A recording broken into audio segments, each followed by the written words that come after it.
Mapay nga agahaton niya tanan.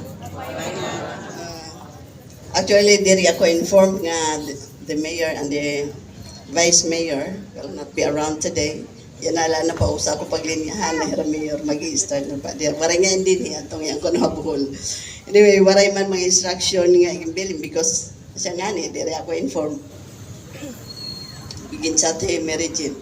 Anyway, paghatag ko yung katalahuran, hanaton, or the mayor, although they are not around,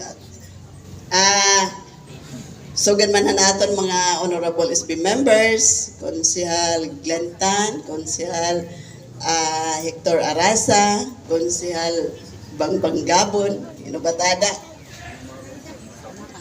hanaton DILG officer if she's around, an aton host, of course, Sir Arnel Rabadam and your team, Sir Manuel Ricalde, chiefs of offices that are around today.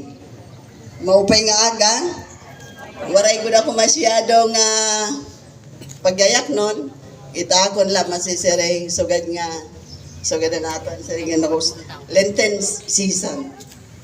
Kaya ano Lenten season, it's about the death of our Lord Jesus Christ, our Lord and Savior. Kaya ano nga namatay hiya, nabuhagin anak hiya, nagsiselebrate kita December, bisan diri gud kita maaram kung ano gud exact nga month hiya, igin anak, katas nag-aada, yanahin Lenten season, which nagsiselebrate liwat kita, nga namatay hiya. What is the purpose? Why He died on the cross? Sa hindi na iton po Ginoo to redeem us. Kasi diri kita perfect. Waray iba nga perfect sacrifice acceptable to God the Father, but the death of His only begotten Son, the Lord Jesus Christ. He is the perfect kabayaran. Kasi all have sinned. Nawali na naman po ako. Kasi in the next few months siguro, ma-retire ako din ang magwiwinali din eh. May nakugap na nabibilin something to reflect on. Something He died on the cross for us. Siguro nga tanang kita nakakaabat iton instant lining ang pagyagan. Nakakaabat kita itong crisis nga hinanabo. Rog na lang kita nga ni ako din sari nga ni ako takon san pag-awaray naman may naparada din masyado nga mga sarakyan, di ba you will observe nga permi puro din mga sarakyan punuhin mga motor, pero nakikita natin nga na waray na it na hinanabo iton diri kita ipausa itong global crisis dara nga nababara ka ako hauna na diesel nga ni ako 40 liters ha 60, 2,400. Iyan na, pag diesel na ang takluban, 4,000. Iyan na, 120 plus diesel. Apektado kita. Kaya ano, iti ba nagbabasol kang Trump? Iti ba nagbabasol kang Prime Minister Netanyahu? Iti ba nagbabasol iti Iran nga? Tungod ha Iran hinanaboy crisis. Pero ibarwan natin, everything happens for a reason. Nothing happened by accident. Everything has a plan. God has a plan and a purpose why things happen, which we cannot comprehend. We cannot understand why things are happening that way or this way. So, kung ba magbabasa kita Biblia, waray kita ibang nga taramdan. Waray kita ibang nga angay pakianhan. Kaya ano na hinanabo? Because it is written in the Bible, God is coming. God is coming back to redeem us. Pipiliun, babalikon ang mga tao nga nagbibiling may da panahon hiya. So ita akong pagyana yan na may da ba kita kasing-kasing nga nauuhaw nga namimiling na Diyos. Diri ba kita napapausa kay ano nga sobra naman yung krisis.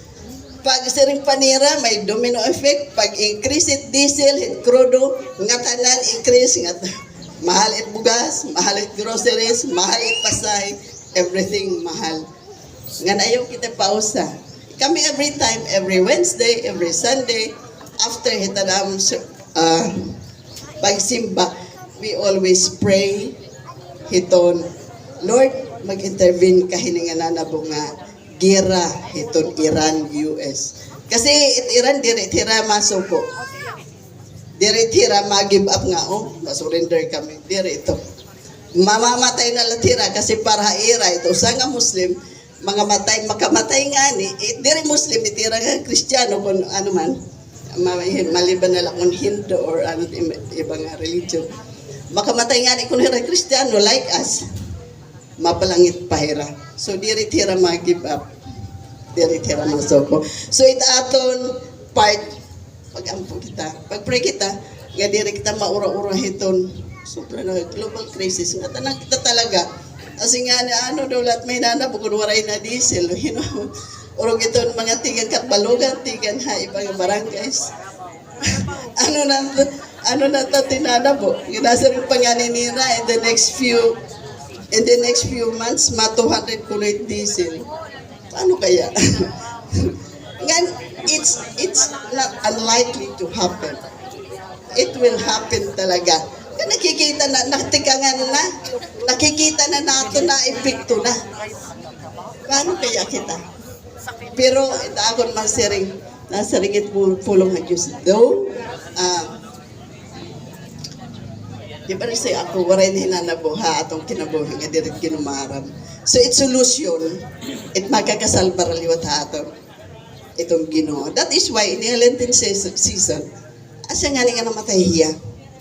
Nagsariya, iya ginhatag aniya kinabuhi aniya. He gave his life as a ransom for all. He died that we might live. Namatay hiya para kita mabuhi. So iton sukatan. Kung mabubuhi kita or aton standing, gaano mo kakilala Ginoo mo kinabuhi? Do you know God in your heart? Do you have a personal relationship with God in your private life? Hallelujah. Nga diri la ba adalahin nasimba ka na hinunubdom ka mga Diyos. Hindi mo ba kada adlaw kinabuhi do you meditate God in your heart? Lord, I am nothing apart from you. We are nothing without you to lead us and to guide us in our lives. So, thank you. Salamat nga na ako liwat a great and aton birthday celebrants for the week. Eduardo Abantao, March 31. Evangeline Gutierrez, March 31, Mark Lawrence Midoranda, March 31, nga ni Edwin Mabansag, April 5. Salamat, maupay nga agahapon. Pagkapin